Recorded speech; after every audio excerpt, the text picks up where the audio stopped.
Are we ready? Let's do it, kid. Alright, I'm recording. 1, 2, 3. Can you give us a timeline of the most impactful events of your life?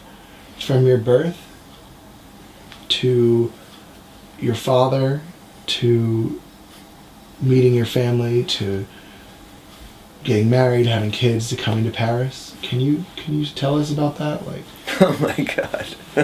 Well, the first big shock was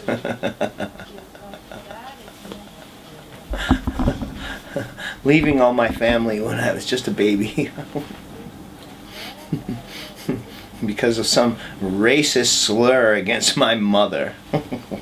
And my father, who didn't like racist slurs against my mother,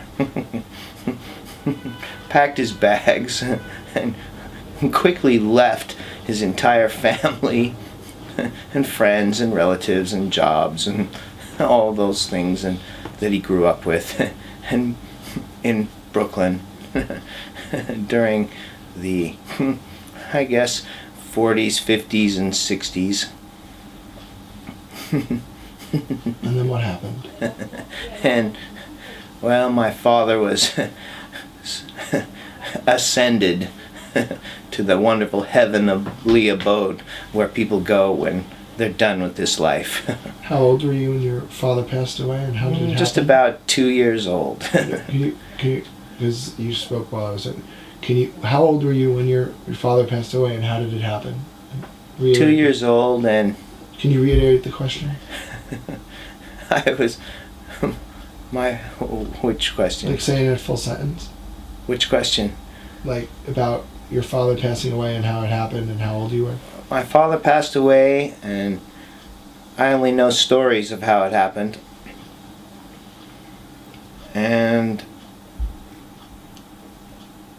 what else? Tell me what the story was. Like, he was attacked or something. I'd rather not go there. Okay. And how old were you when your father passed away? 2 years old. And then, what was the next big event that you think shaped who you were, who you became? Well, I don't know. I grew up in the country of Oregon and Portland, and went to school there, and grew up in the land of waterfalls and snow-capped mountains. And it was the roaring 60s, and people were open for change. My mother and her friends, they marched against Vietnam. On my 5th birthday, I can remember it very well, that was the day they went and marched against the Vietnam War, and one of their friends was killed on the front lines of the protesters versus the military complex. And how do you think that shaped you? I never forgot that day, or that time when the Beatles was playing in the back seat of my mother's T-Bird convertible as we drove to the desert and swam in the rivers. Songs like "I Want to Hold Your Hand" brings back real good memories. That whole 60s period. And I was just a little kid, so I wasn't into all the drugs and sex and rock and roll. But seems like kids, they don't need any of that stuff. They're all naturally high. So all the people around me that were enjoying the drugs, sex, and rock and roll, they love me like nobody ever experienced love.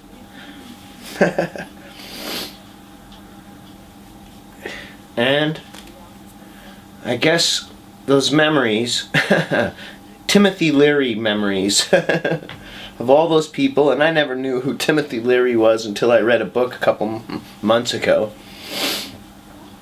The tune in, turn on, and drop out generation was a renaissance in human thought.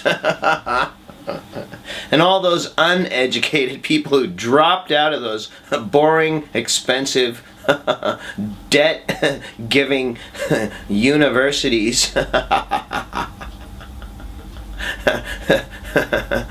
were able to think that maybe we should live without war, and peace should be the answer, and love should be the answer, and all people are the same. And I can remember watching that Vietnam Buddhist or Vietnam whatever, cross-legged, pouring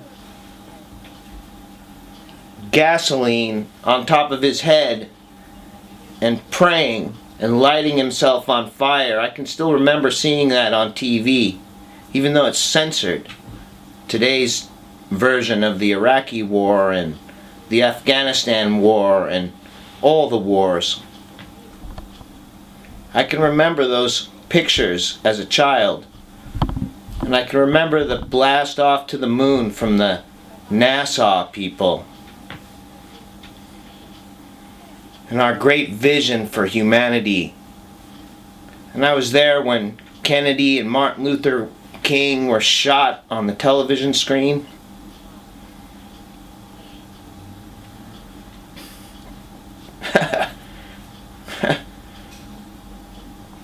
All those visionary people shot by secret service organizations, inside jobbers, control freaks, only interested in making profit off a military complex that they've been given since they were a child because they didn't suckle their mother's breasts. Instead, they had plastic bottles created by DuPont plastic to replace cannabis ropes for every military battleship in the whole United States Marine Department. And we all should owe favor to those cannabis life jackets that actually saved George Bush Sr. when he jettisoned out of his billion-dollar jet aircraft into the ocean and was saved by a cannabis-filled life preserver in the good old days before plastic took over the industry. We went on a rant. Pardon. And so anyway, love you anyway. The next great explosion in my life was when Mount St. Helens erupted.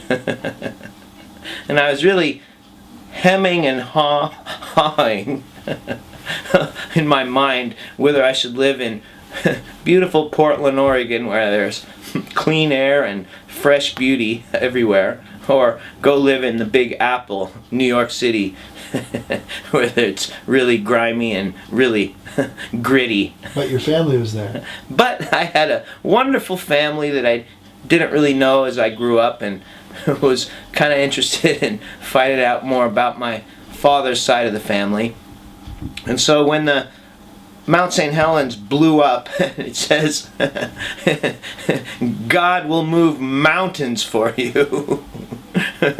Well, God really put it into action, and He moved that entire mountain for me and covered Portland with this crystallized snowfall in the middle of the summer of glycerin ash that would choke your vacuum cleaner and kill your car, and well, it wasn't so good for people either.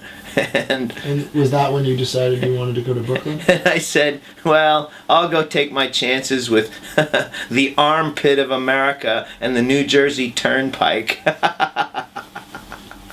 And got blasted off on a Greyhound bus with nothing but my guitar, no money hardly, and was rambling around the countryside on a one-way ticket to New York City. Had no way to get back, and practically burned all the bridges behind me, ended up in New York City, met your wonderful mother, had a wonderful love story, was almost had to castrate myself again just to marry her.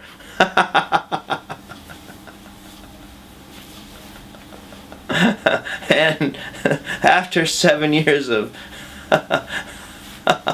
living in the wonderful